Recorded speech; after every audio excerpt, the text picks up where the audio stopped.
Good morning, everyone. We would like to start our session. This is the session organized by the UNESCO Institute for Information Technologies in Education, and the title of the Roundtable is Building More Resilient Education Systems, an Innovative Experience and Lessons Learned During the COVID-19 Pandemic. So the purposes of this roundtable are to not only to discuss the measures taken by the countries to cope with this pandemic, but also to discuss some long-term strategies for the future of education, well, because there can be some other emergencies and education systems should be more prepared and less fragile. Now I would like to introduce the speakers. We tried to bring together representatives of universities, international organizations, IT companies.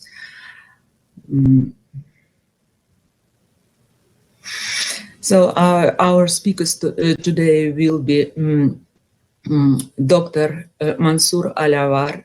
He is the Chancellor of the Hamdan bin Mohammed Smart University from United Arab Emirates, and he is the governing board member of the UNESCO IIT. The next speaker will be Professor Asha Kanwar.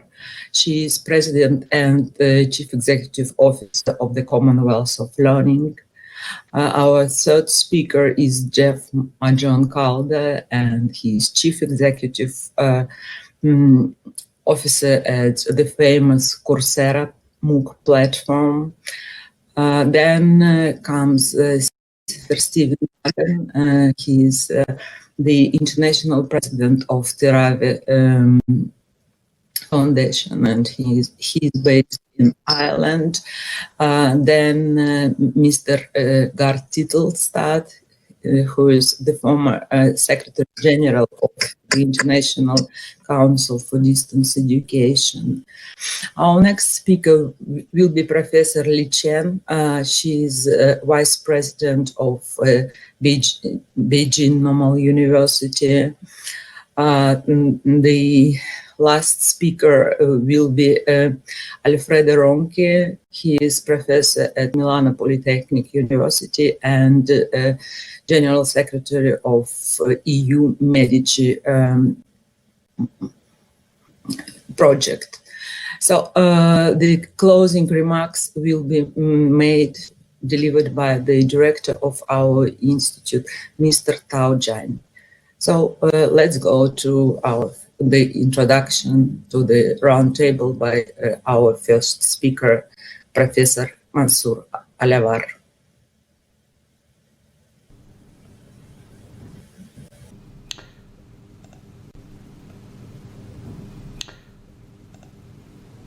Dear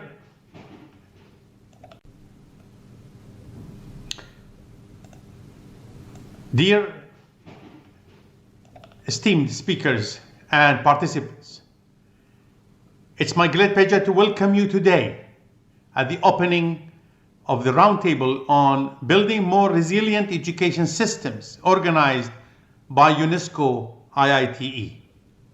With all aspects of our life being deeply affected by the current crisis, education was one of the first to face the disruption and unprecedented challenges forced us to completely rethink and reorganize the learning process in the shortest time. It is our duty as a global education community to unite our forces and offer solutions and practical help to all those who are struggling, so our children can continue their education whenever and wherever they are. Teachers as well as decision and policymakers from the ministries of education are often left on their own to come up with new practices and tools that may be already successfully deployed in some other country or school. Sharing best practices is extremely important. And as highlighted by UNESCO Director General, partnership is the only way forward. Even when the future circumstances seem hardly predictable, we have to be a step ahead of the unfolding challenges and think today of what will come tomorrow and how we can jointly respond to the post-crisis situation. To assist the recovery process, we have to find the ways to support the resilience of national education systems across the globe. I would like to express my deep appreciation to UNESCO IITE for mobilizing its global partners all over the world to come up with practical, viable, and fast solutions.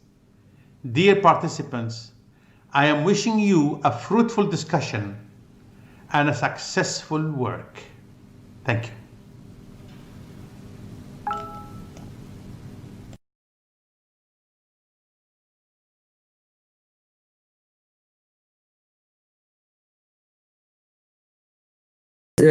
Professor Asha Kanwar. She will deliver a presentation on the topic towards resilient education systems, lessons from COVID-19, and indeed the experience of this organization, international organization, the Commonwealth of Learning, is very valuable because it unites 54 countries.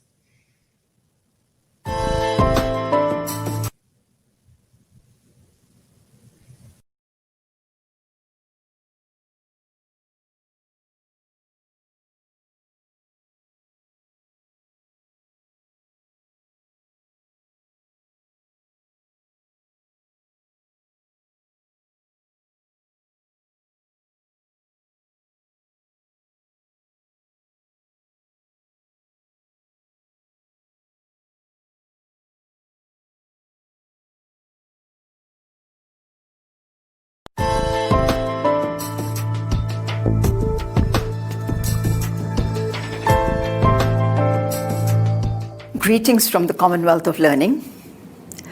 It's a privilege to be part of this virtual roundtable, and I thank Mr. Duggan and his team at UNESCO IITE for the invitation. My organization, the Commonwealth of Learning, with headquarters in Canada, works in 54 Commonwealth countries which span all regions of the world. Our mission is to help Commonwealth member states and institutions to use distance learning and technologies for expanding access to education and training. We are in an unprecedented situation today when over 90% students are not able to attend schools due to COVID-19. So what should be our response? Countries were clearly not prepared and started looking for immediate solutions. Distance and online learning seem to be the only means of ensuring that students continue to learn. Since the teacher and learner are separated in distance learning, we do need technology for linking the two. But does everyone have access to the kinds of technology needed in online learning? If we look at the global average for connectivity, only half the world's population has access to the internet. The situation is much worse in developing countries. How do we reach students in such contexts? Beyond the issues of access to electricity and connectivity are the challenges of having the right content and resources, and the capacity of teachers to make the transition from face-to-face teaching to distance and online mode. So what can we do to ensure that we reach the unreached and include people with disabilities. Open and distance learning, or ODL, was adopted by governments to address precisely these concerns and has been flourishing for the past 50 years in both developed and developing countries. ODL is an innovation that has evolved to serve the needs of different contexts and constituencies by increasing access to education, improving quality, reducing costs, supporting inclusion, and lowering the carbon footprint of the education sector. So let's take all of them one by one. First of all, access. When CALL surveyed 27 open universities in the Commonwealth in 2016, we found that these institutions alone catered to 4.4 million students. Clearly, this mode has served millions who would otherwise not have had access to tertiary education. Massive open online courses, or MOOCs, have become an option of opening up even greater access to millions around the world. And this can even lead to micro-credentials and degrees. But can MOOCs reach remote, resource-poor communities? CALL has developed Mobi MOOCs, which is a computer basic mobile interface that has reached thousands of farmers in remote locations. So we can. Quality has been another major concern for educators, and Sir John Daniel identifies 4 dimensions of quality in distance learning: personal support to each learner, high quality multimedia materials, efficient administration, and teaching that is rooted in research. As we know that if done well, ODL delivery is as effective as campus provision. Today, with the availability of artificial intelligence and other advanced technologies, the quality of teaching and learning can be further enriched. Intelligent tutoring systems use AI to simulate one-to-one human tutoring and provide immediate feedback, all without the presence of a human teacher. Chatbots can be effective course tutors. Augmented reality and virtual reality technologies can help us conduct virtual experiments and experience real-life situations even in a lockdown. But what of resource-poor communities? CALL has developed Aptus, a low-cost, solar-powered server that can be used to provide simulations and virtual experiments even in remote locations. So it can be done. The costs of tertiary education continue to be prohibitive in many countries.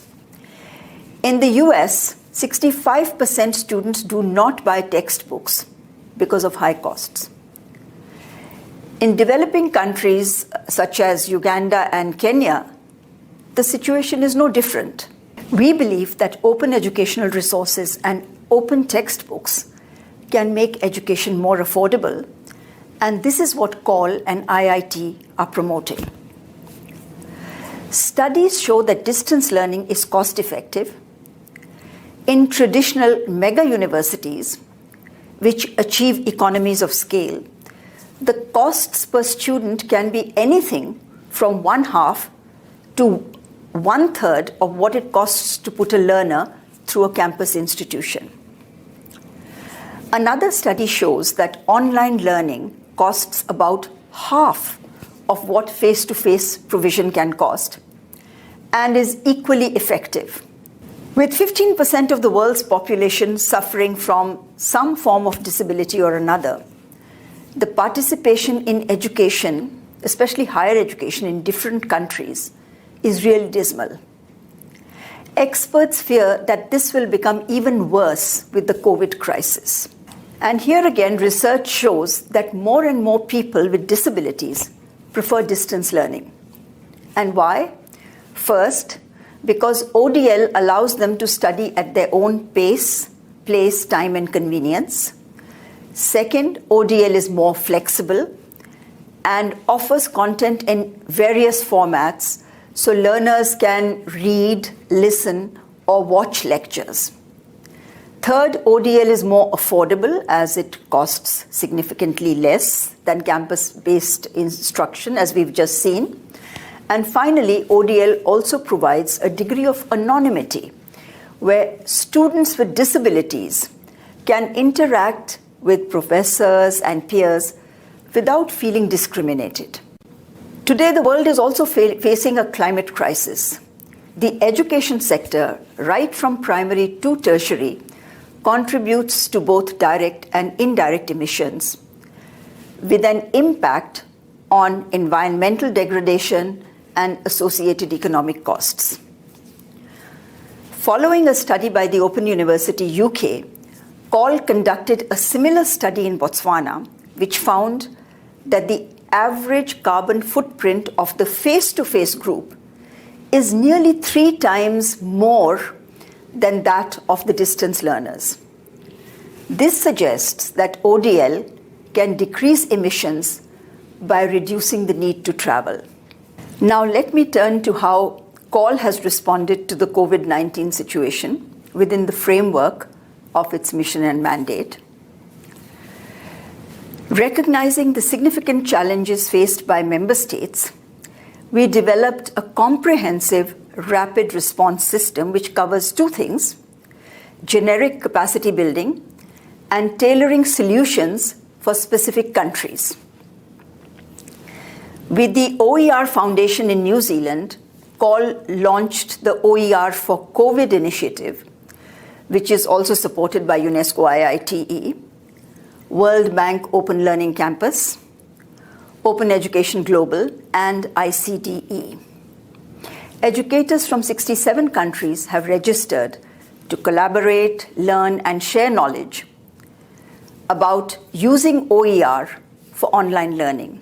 COL is also offering 2 massive open online courses or MOOCs with Athabasca University in Canada on Introduction to Technology-Enabled Learning and Blended Learning Practice as a first response to supporting teachers offering online learning, and I've given you the links if you want to follow these.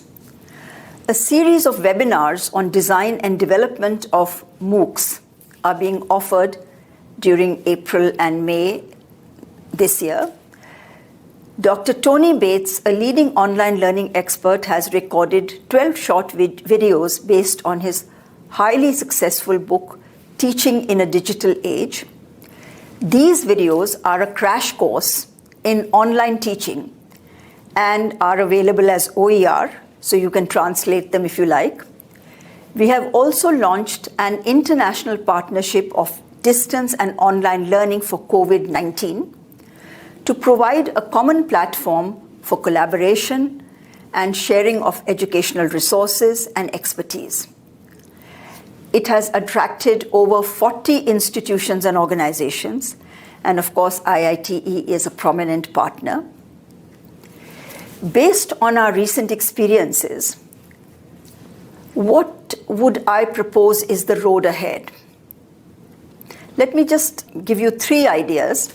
First, we need to think beyond the current crisis and integrate distance and online learning into all educational systems for better resilience. Second, be well prepared for any future disasters by being active members of global partnerships so that we can benefit from each other's strengths and resources. Third, we need to focus on innovations to serve people with disabilities and marginalized communities. Let's not forget them. And I hope some of these thoughts will resonate with you. And as a global community, let us resolve to work together to build a more equal world. Thank you.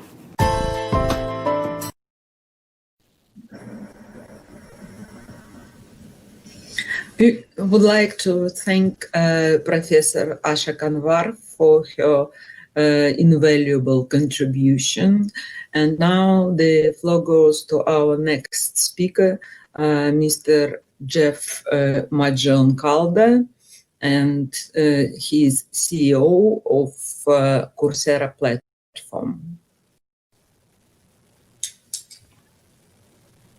Hi, this is Jeff Majon-Calder, the CEO of Coursera, and I'm really pleased to be invited to the UNESCO Summit on Higher Education in Moscow. I'd like to spend just a few minutes talking about the digital transformation of higher education and the impact that COVID is having and what people might do in response. First, a couple of quick things about Coursera. Coursera is a global learning platform. We were founded in 2012 by two Stanford professors.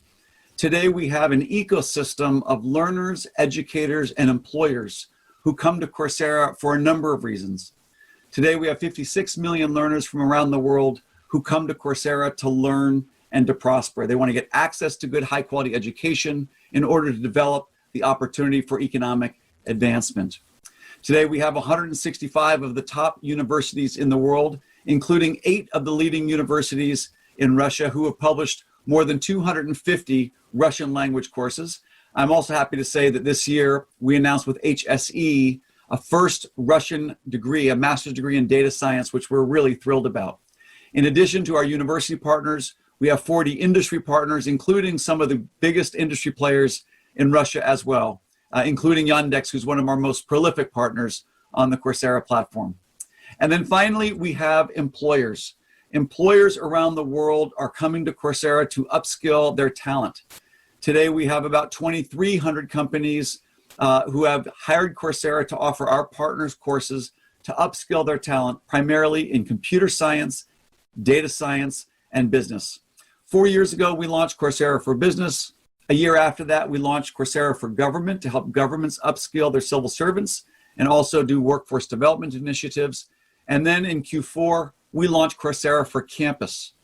Coursera for Campus is a version of Coursera that allows any college or university in the world to get access to the courses on Coursera in order to provide online digital learning for their students and faculty development for their faculty and staff.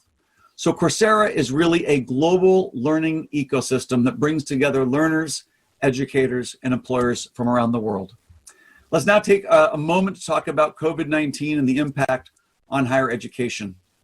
On March 4th, UNESCO said that the COVID virus was going to be having a huge impact on higher education. On that day, according to the UNESCO website, 364 million students around the world, from kindergarten to college, had their campuses closed due to the coronavirus. It was about 21% of all students. 14 countries had announced countrywide campus closures. Recently, that number has grown to 1.6 billion students around the world. 91% of all students cannot go to school right now because of the coronavirus. 191 countries have initiated countrywide closures of all campuses. And so campuses are really now in the emergency mode of trying to think about how can we get online to help continue the education of students who've been displaced from campus. Although campuses are closing, learning online is growing. So on Coursera, this is a chart that shows the number of enrollments on Coursera in 2019 compared to 2020. You can see that hockey stick effect that happened as country after country issued stay-at-home orders. So in the last 30 days, about 10 million learners have enrolled in courses on Coursera. This is up over 600% year on year. And especially when we look at new learners who have not been on Coursera before, come to Coursera to enroll, we've seen a 15 times increase on new learners enrolling in courses on Coursera. This is happening across pretty much every geography from the US, Western Europe, India, Russia, and the Soviet Republic, Brazil, Latin America, Nordic countries, really across the board. And we're also seeing significant demand specifically in Russia for new enrollments, over a 500% increase in enrollments in Russia in the last 30 days compared to a year ago. We see this across all domains. Business, data science, and computer science are typically the high demand categories, but you can see large increases in life sciences, arts and humanities, social sciences, and especially personal development. 14 times increase in enrollments in personal development. Some of the most popular courses that we're seeing enrolled by Russian learners include the Science of Well-Being, which is a very popular course put out by Yale. As people who are locked at home struggle with mental illness, mental health generally, anxiety, they're turning to learning and learning about well-being in order to counter that. What we did on March 12th at Coursera and with our partners who have authored courses on Coursera is we announced the Corona Response Initiative. This is an initiative that allows any college or university in the world impacted by coronavirus to offer our partners content for free to students impacted through September 30th. Since March 12th, we've had 29,000 inquiries, 6,600 different institutions. We've initiated 5,600 programs. We now have almost 500,000 students enrolled and almost 1 million course enrollments through this no-charge free program to colleges and universities around the world. And you can see along the bottom here, strong interest from Russian universities and colleges for this kind of program to make available to their impacted students. Just last week, we announced Course Match. This allows us to use artificial intelligence algorithms to match on-campus catalogs to Coursera online catalogs so that a course being taught on a campus could be automatically matched to the 5 most relevant courses in the Coursera catalog. When we think about what we're advising universities to do, we put together a model that really looks at preparedness for digital transformation along 5 key dimensions. What is the preparedness of your campus catalog? What is your capacity to author and deliver courses online? What is the status and preparedness and receptivity among your faculty? What is the technology infrastructure for your faculty and your students? And what is the governance structure that allows your university to move quickly to respond to emergent conditions? We categorize universities in 3 basic categories. Digital newcomers really are very new to online learning. I won't read through all the details, but we can certainly provide a copy of these slides that show you what kind of a catalog exposure do they have in terms of online, what capacity do they have, faculty, technology, and governance. What we recommend to digital newcomers is to really make sure that you have some technology in place to author and deliver by faculty for students. Make sure you have connectivity, make sure you have bandwidth, make sure that you have the hardware. The idea is probably most of the digital newcomers will not be able to author all the content on their own. So turning to ready-made courses like Coursera for Campus to get started, and then slowly over time start authoring your own private courses and your own private projects for your student, which on Coursera you can do at no cost to author and at no cost to deliver. Any private courses or projects that you author, you can deliver to your students at no cost. Another big part of this is the faculty training that needs to be put in place so that faculty can be taught how to author and deliver effective online curricula. The next category of universities we call the emerging adopters. They are slightly further along on the dimensions of catalog capacity, faculty, technology, and governance. And what we recommend to them is to make sure that they have upgraded their systems to be most cutting edge, particularly being able to do live synchronous video with something like Zoom is very valuable. And these types of universities usually have the capacity to start authoring some private projects and courses on their own right out of the gate. They usually have some kind of capacity to do that from a central organization or agency, and they're starting to look to build out those capacities as they realize that they need to put more of their catalog online in the coming quarters and years ahead. And then finally, we have the more advanced institutions. A number of Coursera's partners are in this category. They have a robust online catalog right now. They have large groups of people. One of our largest is University of Michigan. They have 100 dedicated people building and authoring online content. The university president recently announced an additional $50 million going into online resources and capacity. And so what these folks are really doing is they're really trying to take their entire curriculum online, supplementing it where needed with courses from other universities. They're also high quality. So hopefully this kind of a framework will help all colleges and universities figure out where they are today and chart out a course for where you might want to be 1 year, 2 years, 3 years, 5 years from now.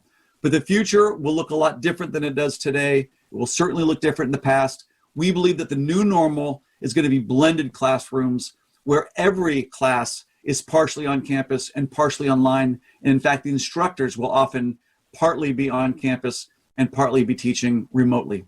So hopefully this was helpful. Again, it's a privilege to speak to you. We look forward to taking any questions or any inquiries that might be directed to Coursera.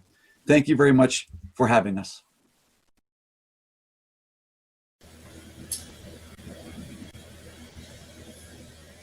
So that's very impressive information about the increase in new enrollments at Coursera.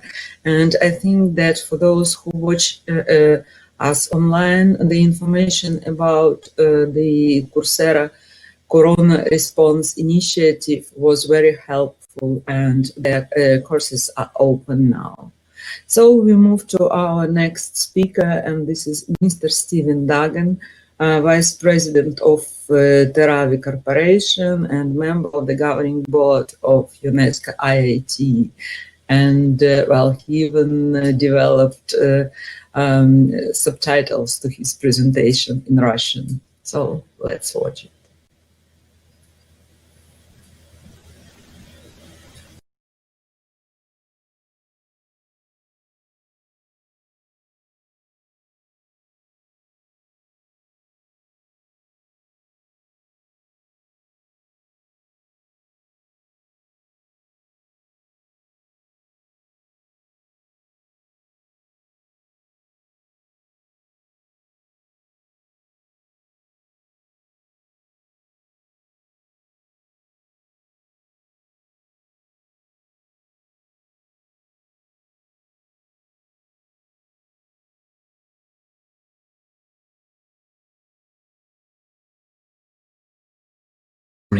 Are generated as I speak within PowerPoint. No doubt this will not be 100% accurate, but bear in mind that it is being produced as I speak and is free to anyone who has an up-to-date copy of PowerPoint. I'm a member of the governing board of the UNESCO Institute for Information Technologies in Education and the Vice President of a technology solutions company. But I'm also the father of 6 children who have been my very own control group. At one time, I've had children in kindergarten, elementary school, middle school, high school, and university. In my 30 years working in international education, I've had the opportunity to visit classrooms across the world and to observe how technology has been used by teachers and by students, both within those classrooms and also in homes and other locations. Sometimes that has involved very low-cost devices and services, where access to connectivity and power has been a real challenge. And I've seen how technology has been utilised by students of all ages, among 18-year-olds and 8-year-olds, in public education systems, and also in small private schools, including schools dealing with children who have significant physical, emotional, or intellectual challenges. Right now, most of those classrooms are empty, but learning is still taking place. What the present crisis has taught us is that it is possible for many students to access learning even when the doors of the school are closed. The past weeks have seen an explosion in the use of video conferencing and related technologies, and, perhaps more excitingly, increasing experimentation with new forms of pedagogy, such as the flipped classroom. When the students cannot come to school, it appears that it is possible for the school to come to them. For an estimated 15% of all students, however, this is nothing new. We already have large numbers of students who are unable to access a physical school on a daily basis. For them, technology has long acted as a lifeline, connecting them to education services and also to their peers. What seems clear right now is that there will be no returning to normal. Even if we survive this pandemic, we cannot allow ourselves to be unprepared for the next one. And perhaps this is the ideal time to ask, what have we learned? The first thing we have learned is that there cannot be equity of access to education if there is not access to some form of technology device. Without access to a device and to some form of internet service, huge numbers of students can become disenfranchised. They can be left behind and potentially may never recover. But what we have also learned is that virtually everyone has access to some kind of device. There are more mobile phones on the planet than there are people. The challenge may not be to deliver more high-end devices to learners, but to ensure that high-end services are capable of being accessed on devices of all kinds. We have learned that it is possible to learn at any time and in any place. Work became mobile almost 2 decades ago. How many of us still use a desktop rather than a laptop computer? And how many of us were able to do our jobs just as efficiently from home as from our work offices? But education is only beginning to free itself from the imagined confines of time and of place. We have also learned that the single biggest driver of change will be our teachers. We have all seen the dedication and innovation shown by our teachers in these most difficult times. The idea that they are reluctant to embrace technology, or that they are the barrier to new ways of teaching and learning, has been shown to be a lie. They are eager to embrace the promise that technology holds, for them as educators and for their students. But to do so, they need to be provided with the skills and the support that they will require. Some of what we have learned has been surprising. We discovered, for example, that far from being an anti-social activity, gaming and social media have proved to be the way that students stayed in touch with their peers and maintained vital relationships. My own children, who were denied the opportunity to meet up with their friends, were chatting with them for several hours each day via Xbox Live, creating things together on TikTok, smiling and laughing with each other through the video cameras on their slates and phones, and holding quizzes and virtual house parties online. But we were also reminded of the importance of elements of the curriculum that have been in real danger of being disregarded or ignored. School budgets for the arts, for drama and music, and for minority sports have been falling for years. It took a crisis to remind us that children need to move, to exercise, to practice self-expression, and to stretch themselves physically, emotionally, and creatively, as well as academically. So, on the assumption that our schools reopen and we learn from what has happened over the past few weeks, what next? Where will the next revolution in education technology take place? The answer is that that revolution is already taking place. We simply haven't been using the tools that were already at our disposal. Consider for a moment how many of our classrooms could utilize a technology such as this to provide a live transcript of what the teacher is saying for students with hearing or auditory processing difficulties. Look at the ways in which communications between teachers, students and parents have changed, whether that's through increased use of text or email or dedicated social media groups, or by children signing up to online services such as Edmodo, where their teachers can set them challenges and monitor their performance remotely, or the subtle ways in which pedagogy has shifted, both in terms of the delivery and the assessment of learning, and a bigger change has yet to come. The next revolution in the use of information technology will be led by data and artificial intelligence. But I want to take a moment to demystify those terms, and they have come to mean everything and nothing in relation to teaching and learning. Artificial intelligence in an educational context means the ability to collect, collate, and to interrogate data in order to generate insights. Maybe the best way to understand AI in this context is to see it less as artificial intelligence and more as augmented intelligence. The dream of education is to create truly personalised learning pathways for students.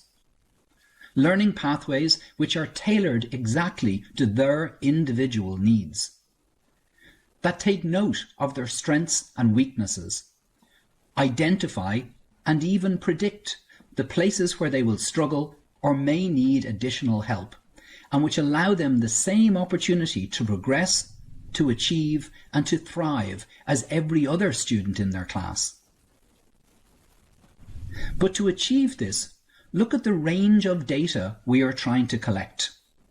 We want to talk about resilience, about socialization, not just students' grades or assessments of their academic performance. And we want to be able to capture this information in real time, because knowing that a child struggled in the past does not allow us to make the changes they need to get back on track. As an educator, being able to measure all of these things is difficult, even if you know the student well. But what about a whole class of students? The average primary school teacher will have between 25 and 35 children to monitor and to assess. And a secondary school teacher may be teaching classes of students across 6 different age groups. And consider the challenge for a head of faculty or a school principal. And being able to create individual learning pathways for each student is not just about being able to collect and interrogate data. This is not an issue we're going to solve with data alone. We're going to need the power of artificial intelligence to make the connections between many different data sources to arrive at those insights. And the good news is that we can do this right now. There are already data, AI, and analytics solutions available which can provide educators, administrators, and school counsellors with the insights they need to make timely interventions and to get students back on track before they get left behind, or, as so often happens, they drop out of school or college altogether. This is not the future of intelligence. This is the present. We will see other exciting uses of technology develop in the coming year or two. We have yet to explore the full range of possibilities offered by virtual reality and augmented reality. Although again, there are already remarkable things being done with these technologies in areas like education and in medicine. If there is one lesson, therefore, that we can learn from the pandemic, it is this. We should not wait.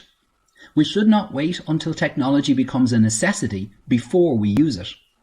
By utilising the power of technology, we can help educators and students to teach and to learn in new and more effective ways. We owe it to them to make sure we do not return to things as they were before in order to guarantee our children a better future. Thank you for your time and your attention, and for giving me the opportunity to address you. In the last few minutes, I hope we have already demonstrated that it is possible to share learnings with each other without the old barriers of time and space. This video was recorded in the past, and we are many thousands of kilometers apart right now. Most of you are accessing this presentation from your own homes. There is no reason for us to go back into the past when our children go back to school. Thank you.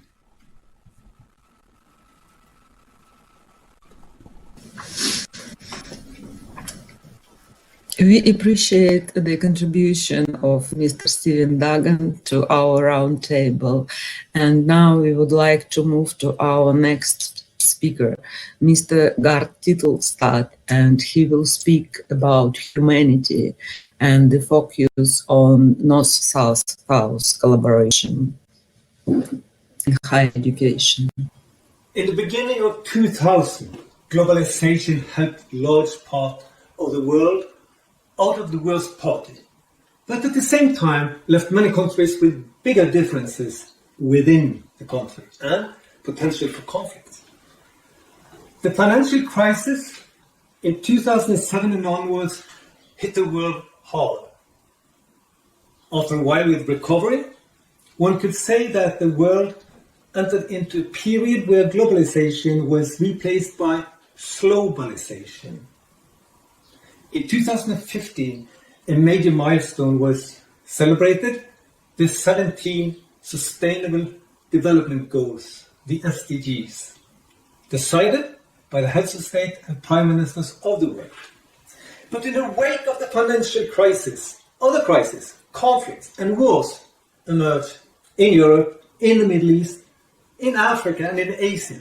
In several countries, for example in America, Europe and in Asia, we could observe new powerful movements for putting my country first. In parallel, a weakening of international organizations took place. In this situation, we are hit by the corona pandemic, and it hits much harder than the financial crisis. This raises questions about possible outcomes of the current crisis. What type of a world will we see when the dust has fallen down? International solidarity and social justice are threatened by tendencies to new dangerous forms of nationalism and populism, putting myself first. We need to meet this with a powerful and inclusive movement for putting humanity first. Humanism in the center, international solidarity, and strengthen international cooperation. When the air becomes clearer and the dust disappears, we want to see a world that are united for the SDGs. We want to build the future guided by the SDGs. When the education sector closed down, large parts turned towards the opportunities offered by digital supported education. And to support change, initiatives popped up, taken by governments, companies, organizations, and individuals everywhere. Now, probably many thousands initiatives mushroom to assist in this major change, and we should celebrate that.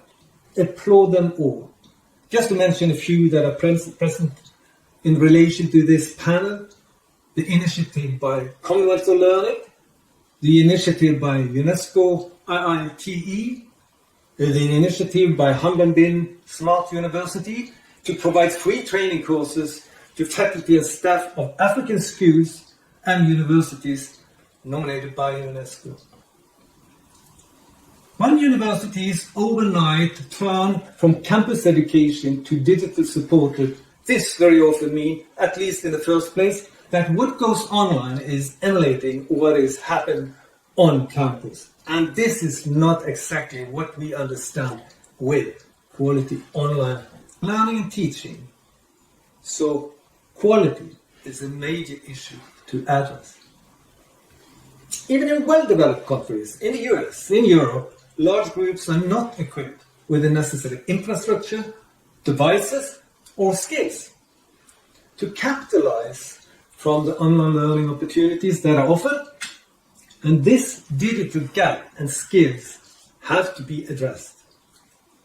Globally speaking, we need to focus on closing the digital gap in the developing countries.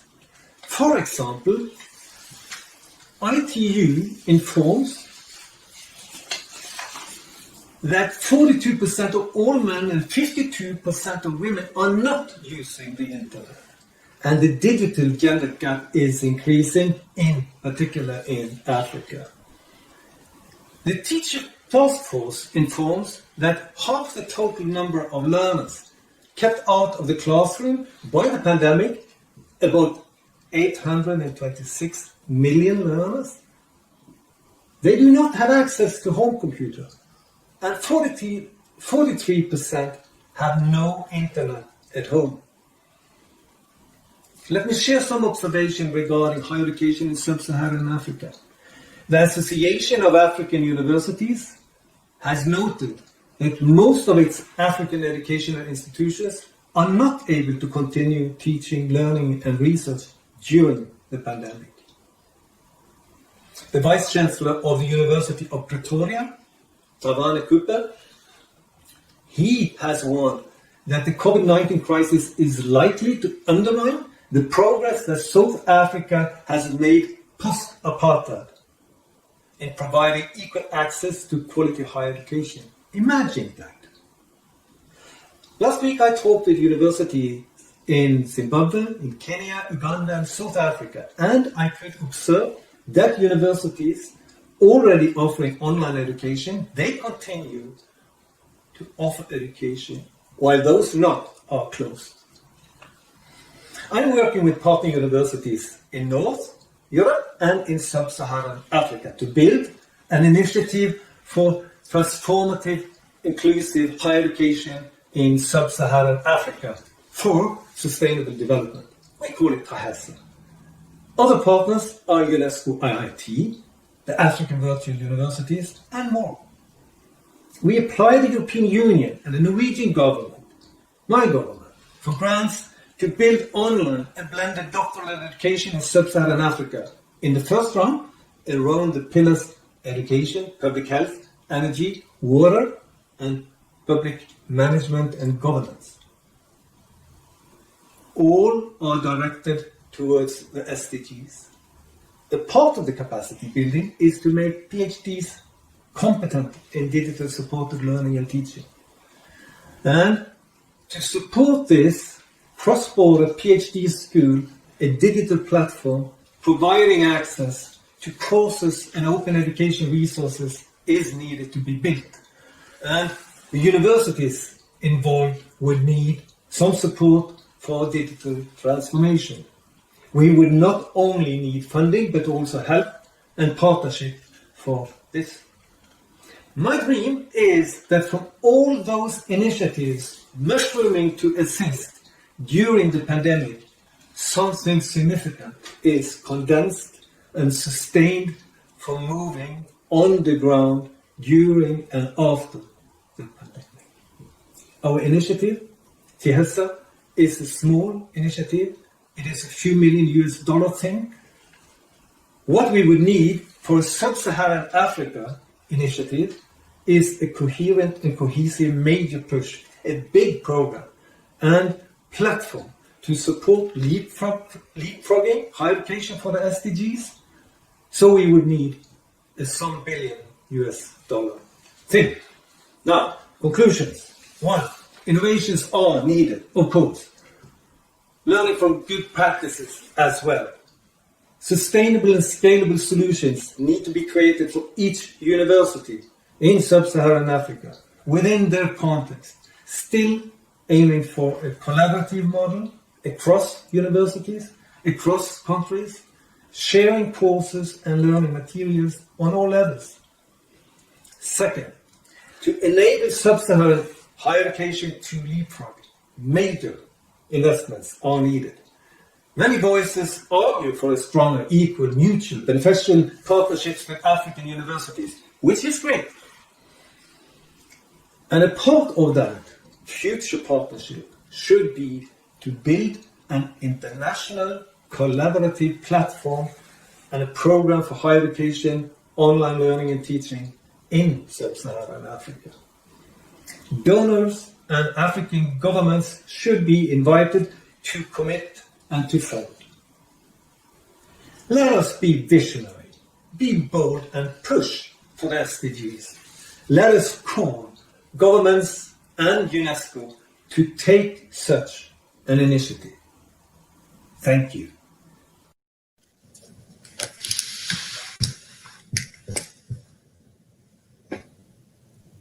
Mr. Gard Titelstad raised very important issues related to digital gap, and gender gap, quality of education, and SDG, Sustainable Development Goals. Our next speaker is Professor Li Chen, Vice President of Beijing Normal University and member of the Governing Board of UNESCO Institute for Information Technologies and Education. Hello, everyone. I'm Li Chen, a professor, Beijing Normal University, China. I'm very honored and pleased to join this roundtable. I would like to take this opportunity to transfer my best wishes for all my Russian colleagues, teachers, and students. I wish all of you are healthy and happy to staying at home. The COVID-19 prevent teachers and students from the meeting in the school. So we have to choose the online learning as our only way to deliver courses. From the beginning of February, Chinese government calling for the online learning. At the beginning, teachers and students are very anxious and they felt very difficulty to start online learning, particularly for the teachers and the students from the traditional schools. After 2 months trying, we found they did very well. They did a very good job. They innovated the new pedagogy. For example, some of the teachers take use of the clipped online classroom.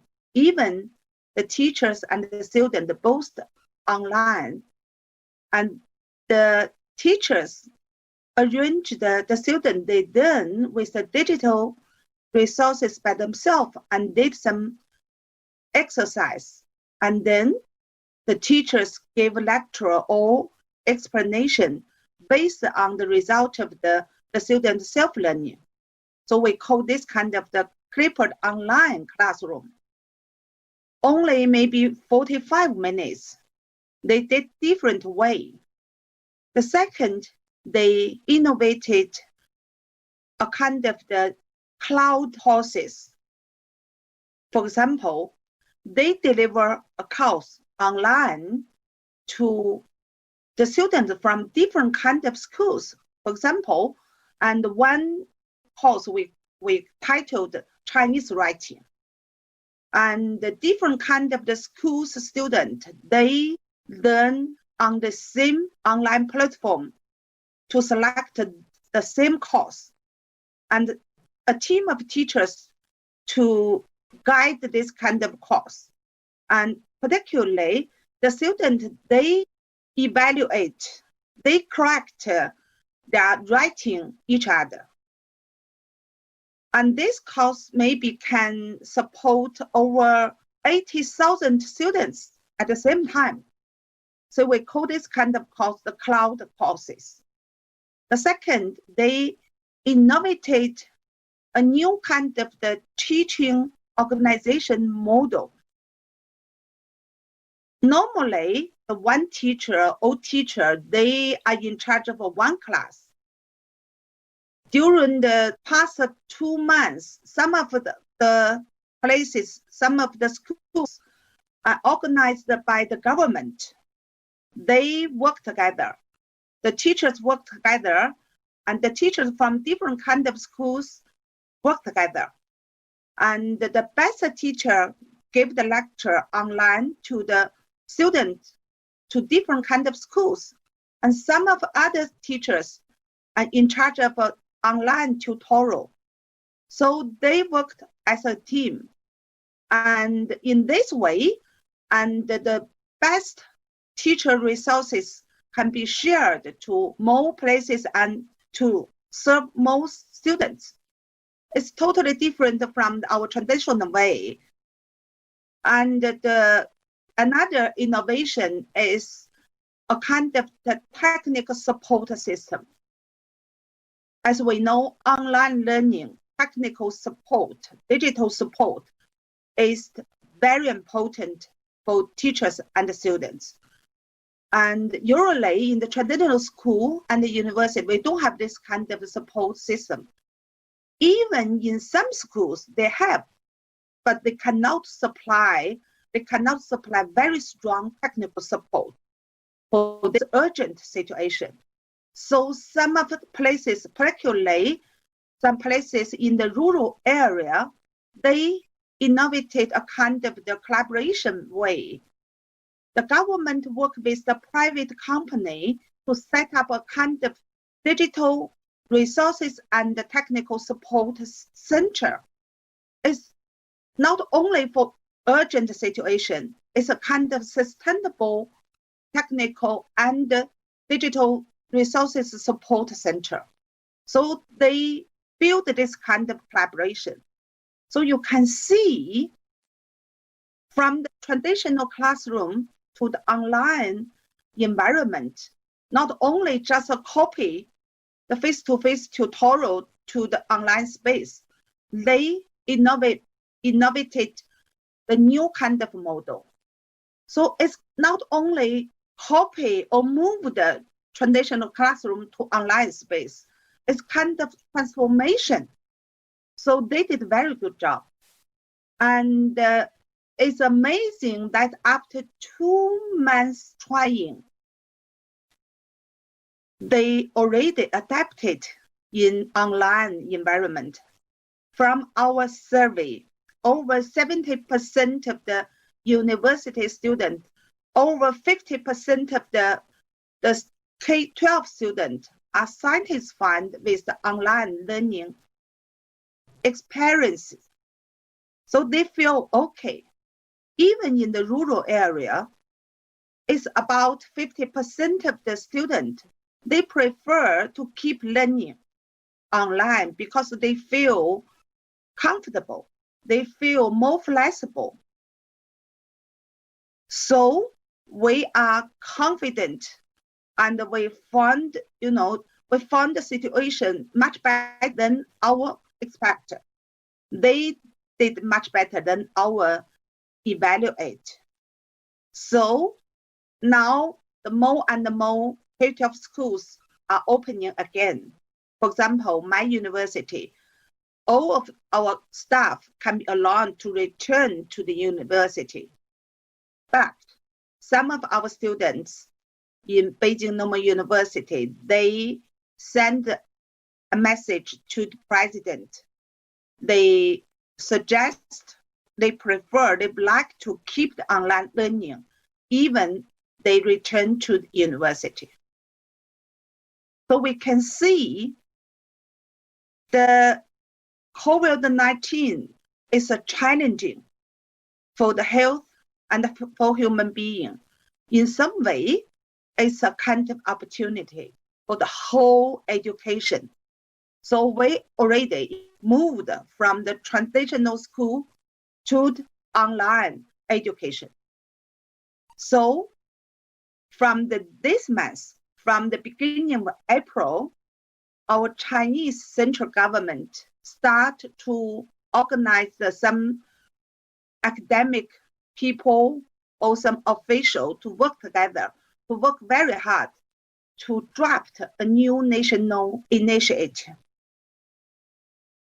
We titled it Internet Plus Education,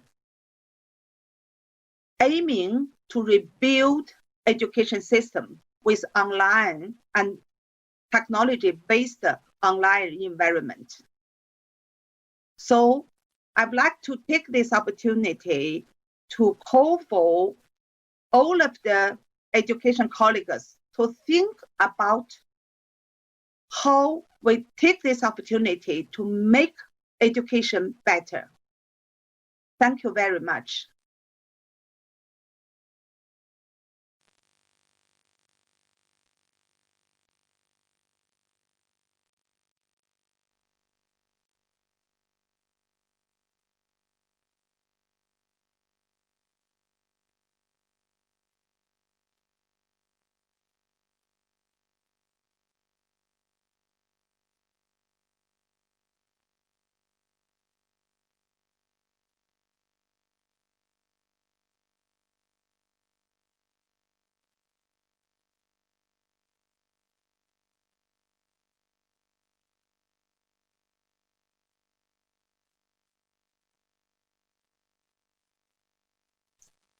Right. Yeah.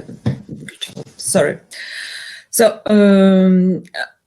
we would like to thank Professor Chen for her interesting presentation, the more so that China was the first country hit by the coronavirus, and they are already recovering. Some schools are open, so I think that some lessons can be learned from China. And our next speaker is Professor Alfredo Ronchi from Polytechnic University of Milan, and his presentation is Leading the Change or Missing the Opportunity. Alfredo Ronchi, Secretary of Medici Framework of Cooperation. Medici Foundation was established in 1995 to promote and support the use of ICTs in the field of culture and education. I would like to thank the UNESCO Institute for Information Technologies in Education for the invitation to contribute to the Roundtable, Building More Resilient Education Systems. Before dealing with the interesting and present topic, I would like to point out that today we will discuss about the crisis in the field of education generated by the pandemic, but we could extend the discussion even to natural and human disasters, warfare, criminal events, and more.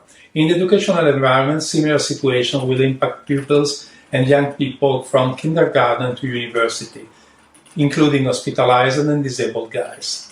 Last but not less relevant, the education sector faced some problems far before the pandemic due to the existing gap between traditional courses and new generations' interests and abilities. I will focus my presentation on the sector I better know, education at university, both degree and PhD levels, this at national level and, with some support due to colleagues cooperating with Medici, at international level. Generally speaking, the response of universities to the pandemic was quite good, and the switch to distance learning, including exams and degree, was prompt and generalized. Similar but less sophisticated solutions are in use in middle schools and college. No specific solution both for kindergarten as some primary schools. Now is time to think about the future organization of the education system by taking advantage from the experience gained and adopting the best solutions to achieve resilient education. What do we mean as a resilient education system? A system that, in the event of a crisis, will ensure 100% of a performance or a sufficient level of education continuity. And what about infrastructure? Think about a general long-lasting electricity blackout, as it may happen in case of natural disasters, or simply a hacking attack to the network's infrastructure, how to ensure educational continuity. Probably a similar situation is very difficult to be solved. Apart from the extreme circumstances that, by the way, have been solved in some cases, one of the aspects to be carefully considered is an affordable and easy access to the network infrastructure, both wired and wireless. Strictly connected with this, we find, in general, a significant market penetration of ICT due to smartphones, tablets, and laptops. Of course, a good network infrastructure and diffuse computational resources are not enough. A key role is played by human factors. Mentors literacy in digital media, we assume a proper skill in pedagogy and didactics, as well as digital awareness of students. Lastly, but not least, availability of quality content and easy access to professional digital libraries. We must not forget the key role played by social media. There were already a powerful tool among students, both as information providers and social life active means. But on the occasion of the lockdown, they became much more relevant to empower cooperative learning. Anyway, as a positive follow-up of the present crisis, we can envisage different benefits. First of all, the acceleration of the switch to distance learning on the way to an improved resilience of the education system, but even an empowered knowledge transmission and acquisition from the end of the crisis onward. Distant learning is nowadays de facto based on digital technology. Typical approach was and still is to port digital means, traditional formats based on text, still images, sometimes video clips. These applications are suitable for both live lectures or on-demand lectures. Of course, on-demand lectures offer a limited interaction mainly based on Q&A. Anyway, I would like to point out the relevance of video recording lectures. This feature enables students to attend courses even if they are in different time zones. On live video lecture systems, mentors are sometimes displayed in small windows, offering a very limited opportunity to interact with students. Students themselves are represented by a list of names or a few boxes, usually without live video, to do not slow down the connection. More articulated solutions are based on a true control room connected to different video channels, speaker, blackboard, slides, visual content, and more. A similar apparatus enables a customized lecture, putting the focus time to time on the more effective combination of channels. Required technological and human resources, including direction, are for sure relevant. Different attempts to get closer to a more articulated online lecture were developed through the time.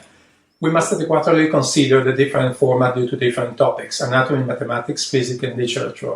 All previous approaches, of course, refer to a typical scattered lecture having a limited interaction with students. If we consider subjects that require an higher interaction, such as design or architecture, that are much more myotic processes, these solutions are not applicable. Researchers are looking for better solutions. Some technologies are enabling new communication formats. Virtual reality, for instance, offers the opportunity to let humans interact with intangible objects, bridging the gap between the two methods in cognitive sciences, the perceptive motoric and the symbolic reconstructive. Today, people have the opportunity to create digital objects, a new class of objects from the ontological point of view. They can be infinitely duplicated and transmitted or accessed worldwide. A typical example is represented by virtual laboratories enjoyable by a big number of users, ideally all over the world. With the spread of coronavirus, the education system is facing a new crisis. Extended school closure may cause not only loss of learning in short term, but also further loss of human capital and diminished economic opportunities over the long term. Before the outbreak of the coronavirus, the world was already dealing with a learning crisis. Traditional education methodologies were already outdated, and educational and communication divide was already on stage between millennials, Generation Y, and the educational system. It is a common understanding that recent generation represented discontinuity compared with the past ones. Such discontinuity, or if preferred, singularity, is recognized both by adults complaining because their children do not pay attention or are getting bored by learning, and by adults that discover new skills and capabilities in young generations. People that grown up playing video games, browsing the internet, chatting and looking for help online in communities, they use technology seamlessly. So a new model for communication processes is required. Young are used to receiving information very fast. Their brain seems to be able to process information in parallel and multitask, so they prefer direct random access to information and content. Graphic and video content are longer preferred than text. They used to look for support and buy things online, and used to belong to one or more communities. This is a side effect of the spatial skills acquired in hours and hours of digital tasks. Social psychology offers compelling proof that thinking patterns change depending on the individual's experiences. A sufficiently long training may activate such phenomenon. In fact, some researchers believe that multisensory inputs helps kids to learn, retain, and use information better. So the Apple motto, think different, is much more than a motto. As already outlined, a renovated approach to education is not only a matter of network infrastructure and computer, it's a matter of humans. So both students and teachers need to adapt to collective learning, improve emotional and behavioral self-regulation. Having the evidence that traditional didactic doesn't match with young's expectations, we need to take advantage from the additional need to make educational activities more resilient, to start reshaping the system in order to fit with both requirements, resilience and Generation Y compliances. Education system must cope with such requirements to take advantage from similar new skills, even if there are some side effects that must be amended or at least mitigated. Direct access to information and related hyperlinks may create some drawbacks, among the others, a kind of surface knowledge, many times more suitably identifiable just as information, without the required contextualization and logic connection with other items. In addition, there's a risk to lose the logical path related to the key topic.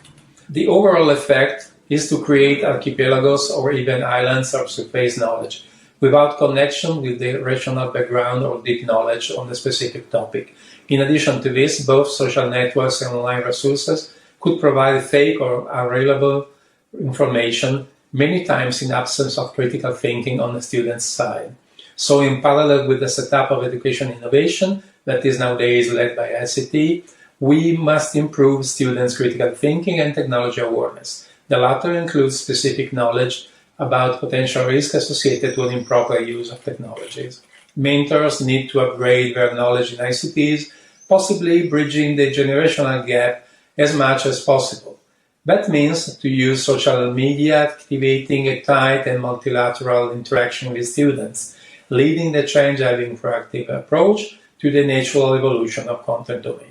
Time will solve this problem. In fact, the early generation X is coming on stage. On the client side, students quickly learn how to use sometimes everyday tools as educational means. According with the typology of the education institution, chatting apps were used or multi-point conferencing systems. To conclude, the global lockdown represents a unique opportunity to bridge a number of gaps and reshape our future.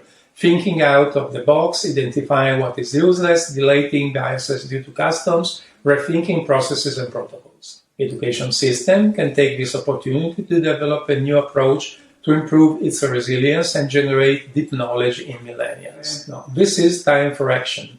The question is leading the change or missing the opportunity. Thank you very much for your attention.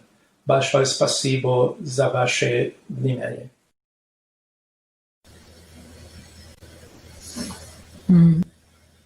We appreciate the contribution of Professor Alfredo Ronchi, and we still hope that the opportunity has not been missed.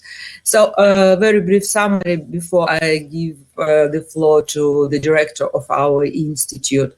From the first speech and through the whole session, our speakers were emphasizing the importance of sharing, of partnership in coping with these problems, current issues. They raised the issues of access, inclusion, quality, teachers' capacity. We learned about several rapid response systems and initiatives developed by our colleagues. Also expressed that equity is equal to access and mentioned artificial intelligence and augmented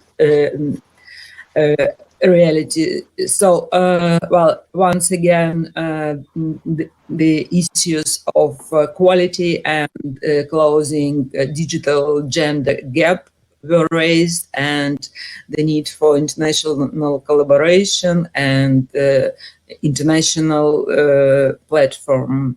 So, well, in China, new national strategy is developed to rebuild the education systems, and we will support the other states in their efforts to recover their education systems. And now, Mr. Tao Zhang, the director of the UNESCO Institute for Information Technologies and Education, the floor is yours. Thank you very much. Svetlana, can you hear me? Yes. Okay, thank you.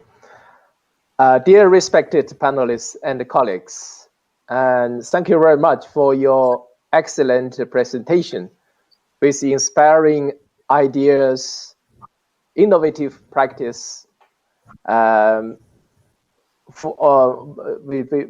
with response to emergency response to COVID-19. I would also like to thank all the participants sitting in front of the screen for your participation and questions collected. We are going to respond with the support of the organizer of the education fair.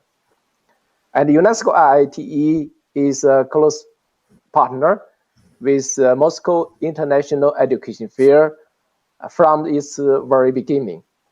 This year, we join online, and IITE, we have a team led by Ms. Svetlana, working tirelessly together with the organizers to make this roundtable happening today.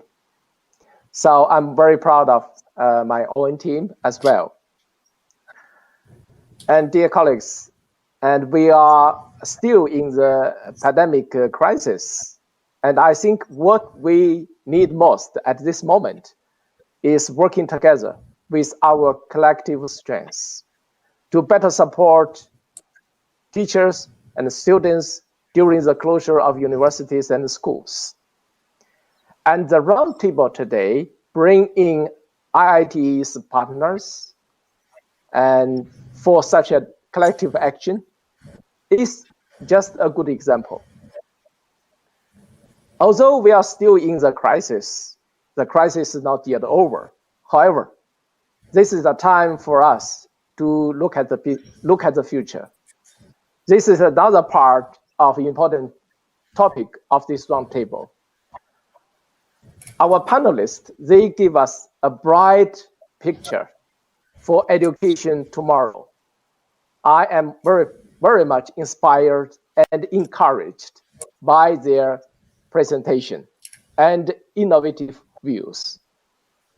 I would expect that education tomorrow will go digital as part of the economic booming with vast investment after this pandemic to infrastructure with internet connectivities to reach everyone, particularly the children in Africa and remote areas, so that the so-called digital education can be enjoyed by all of us. I would expect that education will go global after this crisis. And when everyone can enjoy good quality of education and good quality of resources without boundaries, and the so-called digital divide and the inclusion divide could be narrowed and even disappear. I would also expect that education, particularly higher education, will go universal, back to the original idea of university 1,000 years ago, when there is no boundaries or limitations of the so-called off-campus, on-campus, and the boundaries of universities and even countries. A university with its openness to everyone, with its diversity for everyone, and with its sharing by everyone. That is what I expected, the future picture of our higher education. And this might be too optimistic. However, as we often say, we need dream. Only with dream in our heart and mind, we can make our dream come true. I wish you all stay safe and well. And we also hope this pandemic will be very soon over. Берегите себя и будьте здоровы. Спасибо за внимание.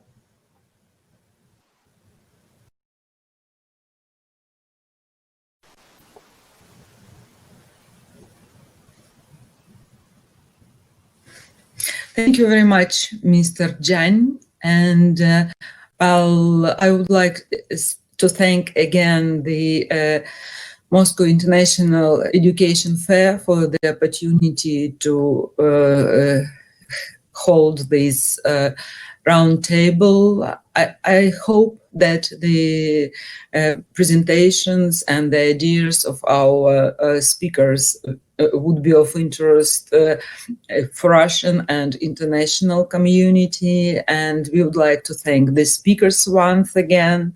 So thank you and goodbye.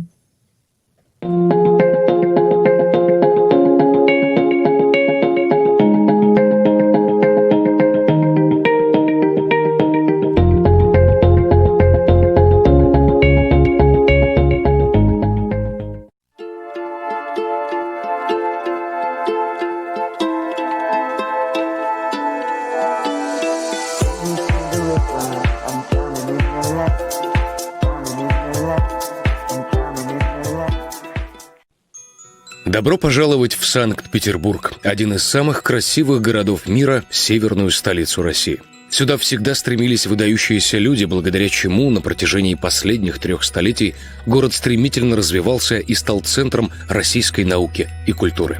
А с 1899 года, с момента основания Политехнического университета, Петербург стал колыбелью инженерного и экономического образования. Добро пожаловать в Санкт-Петербургский Политехнический университет Петра Великого. Сегодня численность студентов в университете составляет более 33 тысяч человек, из них более 6 тысяч иностранцы.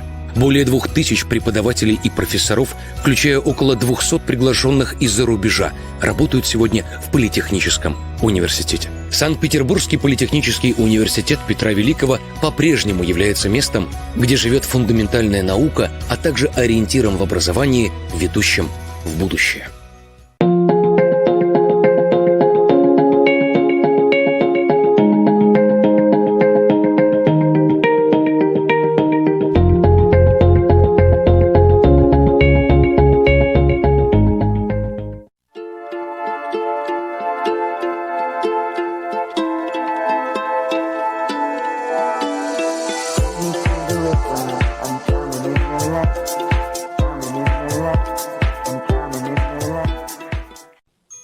Добро пожаловать в Санкт-Петербург, один из самых красивых городов мира, северную столицу России. Сюда всегда стремились выдающиеся люди, благодаря чему на протяжении последних 3 столетий город стремительно развивался и стал центром российской науки и культуры.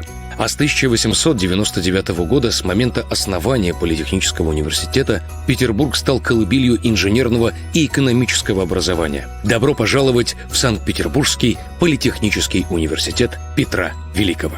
Сегодня численность студентов в университете составляет более 33 тысяч человек, из них более 6 тысяч иностранцы. Более 2000 преподавателей и профессоров, включая около 200 приглашенных из-за рубежа, работают сегодня в Политехническом университете. Санкт-Петербургский политехнический университет Петра Великого по-прежнему является местом, где живет фундаментальная наука, а также ориентиром в образовании, ведущим в будущее.